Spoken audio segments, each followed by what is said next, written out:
El tema cultural. ¿Qué hablaban los navarros en el siglo XVI?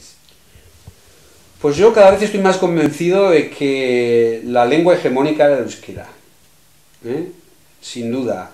Y tenemos la fortuna de que tenemos datos cualitativos, es decir, detalles, pero también tenemos cuantitativos, es decir, tanto la predicación de la bula de los cautivos, de redención de los cautivos, en la que Navarra se divide en una especie de contrato entre la vascongada y la romanzada a efectos de predicación, y luego otro documento de 1587 que se conserva en Vitoria, donde también un poco fuera de contexto, pues se agrupan las localidades navarras dependiendo si es la tierra vascongada o la romanzada, pues permite, y luego claro, el censo, esa especie de censo de casas que tenemos en 1514, que precisamente lo ordena realizar la nueva administración pro-castellana y que la realiza el señor de Góngora.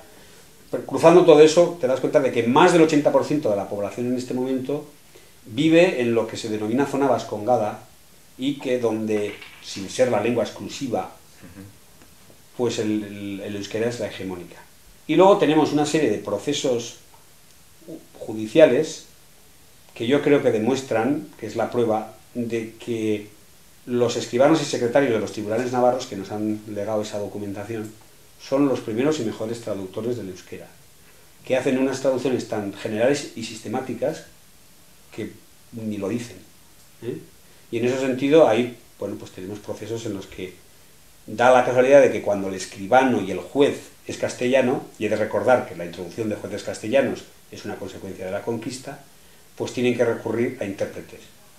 Y esas personas que son interrogadas por intérpretes para los jueces castellanos, cuando testifican al año siguiente siendo jueces y escribanos navarros, no se dice nada respecto a la cuestión idiomática. Se le traduce literalmente.